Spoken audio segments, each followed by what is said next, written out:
Catholic খ্রিস্টানদের সর্বোচ্চ ধর্মগুরু পোপ ফ্রান্সিসের শেষকৃত্য আজ। স্থানীয় সময় সকাল 10টায় ভ্যাটিকান সিটির সেন্ট পিটার্স স্কোয়ারে তার অন্ত্যেষ্টিক্রিয়ায় উপস্থিত থাকছেন বাংলাদেশের অন্তর্বর্তী সরকারের প্রধান উপদেষ্টা ডক্টর মোহাম্মদ ইউনূস এবং মার্কিন প্রেসিডেন্ট ডোনাল্ড ট্রাম্প সহ বিশ্ব নেতাদের অনেকেই। রায়হান মুন্সির প্রতিবেদনে বিস্তারিত।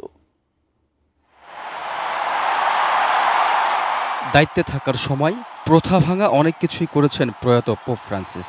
ক্যাথলিকদের সাথে নন ক্যাথলিক ও অন্য ধর্মের মানুষের ঐক্যের আহ্বান জানানো থেকে শুরু করে ধর্মযাজকদের যৌন নির্যাতনের শিকার ব্যক্তি এবং জোর করে ধর্মান্তরিত কানাডার আদিবাসীদের কাছে ক্ষমা চেয়েছেন।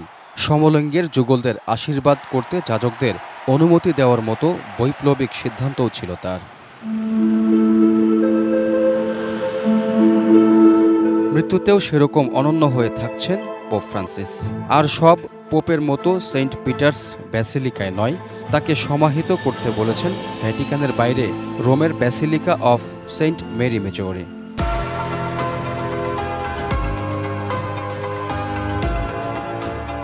পূর্বসূরিদের মতো সাইপ্রেস, সীসা আর ওক কাঠের জমকালো কফিনের পরিবর্তে নিজের জন্য নির্ধারণ করে গেছেন দস্তায় মোড়ানো সাধারণ কাঠের একটি কফিন। পোপ ফ্রান্সিসের শেষকৃত্যে নেতৃত্ব দেবেন ক্যাথলিক চার্চের কার্ডিনাল কলেজের ডিন জিওভান্নি বাত্তিস্তারে। এরপর চূড়ান্ত সমর্পণ প্রার্থনার মাধ্যমে প্রয়াত পোপকে ঈশ্বরের হাতে সমর্পণ করা হবে। পোপ ফ্রান্সিসকে শেষ বিদায় জানাতে রোমে উপস্থিত হয়েছেন বিশ্ব নেতারা।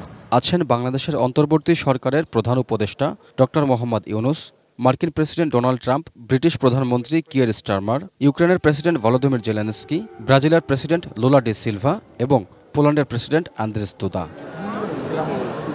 আরও থাকছেন পোপ ফ্রান্সিসের মাতৃভূমি আর্জেন্টিনার প্রেসিডেন্ট জাভিয়ের মিলেই, ব্রিটেনের যুবরাজ প্রিন্স উইলিয়াম এবং ইউরোপিয়ান কমিশনের President Ursula von der Leyen সহ অনেকেই। শুক্রবার ভ্যাটিকানের সেন্ট পিটার্স ব্যাসিলিকায় ঢাকনা খোলা কফিনে শায়িত পোপ ফ্রান্সিসের প্রতি শ্রদ্ধা জানান হাজারো ভক্ত। Raihan Munshi, desk report, ATN news.